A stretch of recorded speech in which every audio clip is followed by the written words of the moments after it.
This dropped 15 hours ago. And the football world has not stopped talking about it since. Because when Deion Sanders sits down on a podcast and decides to speak openly, really openly, not the managed Instagram post or the two-word reaction or the cryptic tweet, what comes out is never just one story. It is 5 stories happening simultaneously, each of them pulling the conversation in a different direction, each of them revealing something specific about the most complicated quarterback situation in professional football right now. Last night, on the Barbershop with Garrett Bush, Coach Prime broke his silence.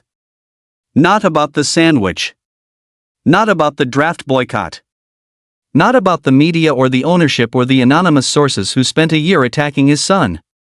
He broke his silence on something much more immediate and much more specific. He broke his silence on Todd Monken. And what he said, the praise, the plans, the pointed criticism of what the previous coaching staff never did, is the single most revealing thing anyone connected to the Sanders family has said about the Cleveland Browns' internal dynamics all offseason. He is going to Cleveland. He is going to sit down with the head coach of the Cleveland Browns. Not as the father of a quarterback who needs to lobby for his son's starting job. As the coach who knows that quarterback better than anyone alive. And the NFL world is absolutely, completely, magnificently divided about whether this is the smartest thing anyone has done in this situation or the most embarrassing. Subscribe right now. This story is still hot. Let's go. I was supposed to go, actually, next week, but I've got to shoot a commercial to Cleveland to meet Monken, Deion said. Because I want to meet him. Because I think it's vital that as a coach, not the dad, I can tell him a few things about Shedeur, how to get him going. That wasn't asked of me a year ago. I don't understand it. ESPN. Read that carefully. Every word of it matters. He wants to meet as a coach. Not the dad. He said it himself, specifically, before anyone could frame it otherwise. He is not showing up to Cleveland to demand his son get the starting job. He is not coming to lobby ownership or whisper in Barry's ear.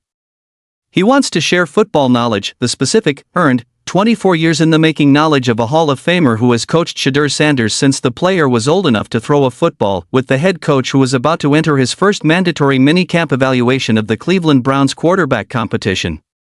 That distinction matters enormously. And the people who are dismissing this as typical Deion parent behavior are missing the specific thing that makes his request different from every other sports parent who has ever tried to insert themselves into their child's professional evaluation. The difference is this: Deion Sanders is not just Shedeur's father. He is the man who watched this player develop for 24 years. Who coached him in high school. Who built the Jackson State program around a version of him that nobody outside that school had yet seen. Who took over Colorado and turned Shedeur into a national story.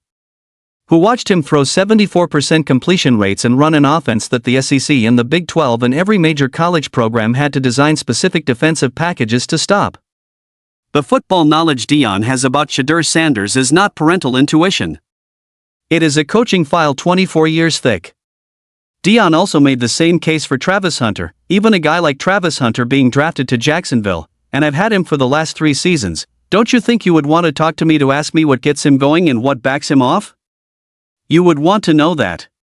So I anticipate, and I can't wait to have that conversation with Coach Monken. ESPN. Travis Hunter.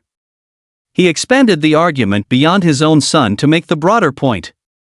The organization that drafted Travis Hunter, a player who won the Heisman Trophy, who was the most talked about prospect in the country, never called the man who coached him for 3 years to ask what motivates him, what challenges him, what specific coaching approach unlocks the best version of his ability. That is an actual failing of the NFL evaluation process. Not hypothetical. Not unique to Shedeur.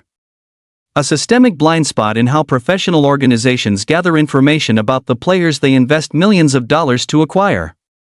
They spend enormous resources on combined testing and medical evaluations and psychological assessments designed by people who have known the prospect for 3 days. And they routinely skip the call to the coach who has known him for 3 years. Deion is right about that. Purely, football honestly right. You want to know what gets a player going. You want to know what backs him off. The college coach who developed that player for multiple years has answers to those questions that no combined drill or formal interview will ever produce. Deion said about Monken, "I love it, man, because he's a straight shooter. He keeps it a buck. All these little side conversations that was had before him, he ain't with that." ESPN. He ain't with that. Those 4 words are the implicit, unmistakable critique of Kevin Stefanski in the 2025 environment that surrounded Shedeur Sanders' rookie season. The side conversations. The anonymous sources. The organizational ambivalence managed through diplomatic language and careful non-commitments. The specific atmosphere in which nobody ever called Deion to ask what unlocks his son's best football, where the approach to developing a young quarterback was defined by whatever the competing organizational pressures demanded rather than by the genuine football investment that the player's talent warranted. Stefanski was the head coach last year in Cleveland, and it appears Deion never got the chance to have this kind of conversation with the Browns' ex-head coach. Bleacher Report. Never got the chance. Or was never offered the chance. The distinction matters. Did Deion want to have the conversation with Stefanski and it never happened because the organizational communication broke down? Or did Stefanski's staff specifically decide not to pursue that channel, not to call the Hall of Fame coach and ask for the specific, player-specific, development-oriented knowledge that the player's own trainer and longest-tenured coach could provide? The answer is not fully public. But Deion's "that wasn't asked of me a year ago, I don't understand it" is as direct a statement of frustration with the previous regime as he has made in any public forum. He is telling you that the 2025 Cleveland Browns coaching staff did not seek his input. He does not understand why. And the implicit argument, the one the football community is now processing, is that the decision not to seek his input was a mistake that contributed to the environment in which Shedeur's development was not fully supported. Deion said of Berry, "I got love for him." Sanders openly praised Browns general manager Andrew Berry, spoke glowingly about the organization's leadership structure, and sounded legitimately excited about his son working alongside new Browns head coach Todd Monken. CBS Sports. I got love for him. Deion Sanders, who boycotted the 2026 NFL draft over what he described as institutional failure in the way his son was treated during the evaluation process, went on a national podcast and expressed genuine, public affection for Andrew Berry. Not diplomatic courtesy. Not the forced professional respect of a parent who has no choice but to accept the organization that employs their child. Genuine expressed affection. For a general manager who spent 2 first-round picks on building the infrastructure around the quarterback Deion spent 24 years developing. The combination of the Berry love and the Monken praise and the Stefanski frustration tells a coherent story about how Coach Prime sees the organizational landscape in Cleveland right now. The previous regime did not seek his knowledge. The current regime is the kind of straight-shooting, no-side conversations environment where his knowledge might actually be received and used. And the general manager who oversees both, who drafted his son and then invested 2 first-round picks in his support structure, has earned the specific emotional response of a parent and a coach who sees genuine institutional investment in the player they care about most. Now let us talk about the NFL world's reaction. Because the reaction is everywhere this morning, and it is the most perfectly divided response the Cleveland Browns quarterback situation has generated since the Watson minicamp edge report landed 6 weeks ago. After seeing the news of Deion's reported desire to meet with Monken, one NFL personality essentially conceded that Watson has won the quarterback battle before it even begins. The Baltimore-based radio station Nitty Gritty Sports Talk said directly, "Deshaun is the starter, champ." Sharp football analysis. Deshaun is the starter, champ. The specific framing of Deion's planned Cleveland visit as evidence that Watson has already won the competition is the most provocative reading available, and it requires a leap of logic that is worth examining. The argument seems to be, if Deion felt confident his son was going to win the competition on merit, he would not need to go to Cleveland and talk to the coach. The meeting is therefore evidence of desperation. The desperation is evidence that the competition is already lost. That argument has a surface logic to it. But it collapses when you apply the same standard to every coach who consults with a player's previous coaches or mentors or development trainers. Does Roger Goodell calling a player's college coach constitute evidence that the player will fail at the professional level? Does a quarterback's father visiting the training facility constitute evidence that the competition is going to the other guy? The argument proves too much. If seeking additional information about how to develop a player is evidence of that player's imminent failure, then every organization that does its due diligence is conceding defeat.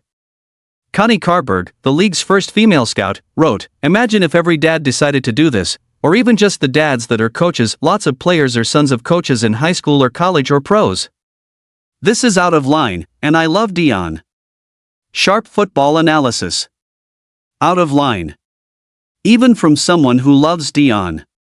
The Carberg critique is the most substantively grounded negative response in the football community. It comes from a credentialed football professional, not from a Twitter account or a radio personality, and it makes a specific organizational argument. If college coaches can walk into NFL training facilities and have meetings about how to develop their former players, where does it end? Do opposing college coaches get to attend? Does every quarterback's trainer get a seat at the table? The precedent-setting concern is real even if the specific case of Deion Sanders is uniquely compelling. One fan wrote, "This is so embarrassing and pathetic." Sharp football analysis. Browns fans themselves are divided. Some see the planned visit as the latest chapter in the never-ending Sanders family narrative that has consumed Cleveland's 2026 offseason and made it harder for the football to be the center of the conversation. Others see it as a father and a coach who genuinely believes in his son's ability doing the specific thing that any rational person with 24 years of coaching knowledge would do, going directly to the decision-maker and sharing that knowledge before the decisions are made that cannot be unmade. The most important question is whether the meeting actually changes anything. Because the organizational reality of how NFL coaching staffs operate is what it is, and a college coach's visit to a professional training facility, however well-intentioned, has never been the variable that determines a quarterback depth chart. Whether Deion's conversation with Monken bears legitimate fruit is uncertain. Given the bureaucracy within NFL franchises, it's unlikely that an outsider would change much about general operations. Fox Sports. Unlikely to change general operations. That is the honest assessment. Todd Monken is not going to reverse the Watson inside track evaluation because Deion Sanders sat in his office and explained that Shedeur responds better to positive reinforcement than to depth chart pressure. The competitive evaluation is happening on the field, in practice reps, in the film sessions and the playbook installations, and the specific football performance that either confirms or challenges the organizational conclusions already being formed. But here is what the meeting could change that the coverage of it is not discussing. The meeting could change the specific coaching approach to Shedeur Sanders' development. Not the depth chart. The development. Because if Deion walks into Todd Monken's office and explains, from 24 years of up-close coaching knowledge, the specific way this player processes confidence and adversity, the specific coaching communication style that unlocks his best football rather than inhibiting it, the specific competitive environment that produces the version of Shedeur Sanders that threw 74% completions in college rather than the version that went 3-4 as a rookie behind the worst defensive line in the NFL, if Deion can communicate any of that in terms Monken can actually use, then the meeting has produced real value regardless of what the depth chart says. Sanders believes his son emerged from the past year mentally tougher and spiritually sharper. He expressed frustration that NFL teams did not seek his perspective earlier during the draft process or during Shedeur's rookie season. Sanders suggested organizations often spend enormous resources studying prospects while overlooking the people who understand those players best. Dogs by nature. The people who understand those players best. That is the specific organizational failure Deion is identifying. Not a failure of commitment or investment or talent evaluation. A failure of information gathering.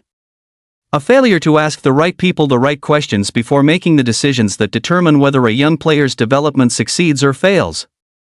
And if Todd Monken, the straight shooter who keeps it a buck, who told the players that the inner workings matter more than what is said outside, if Monken is the specific kind of coach who is genuinely interested in the information that the father coach with 24 years of proximity can provide, then the meeting is not embarrassing. It is the most sensible use of available knowledge that anyone associated with this situation has proposed. Deion admitted the pre-draft process became one of the few situations where he felt powerless as a parent.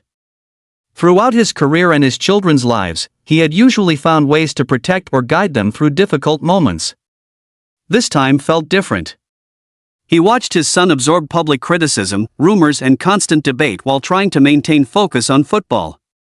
Dogs by nature. Powerless.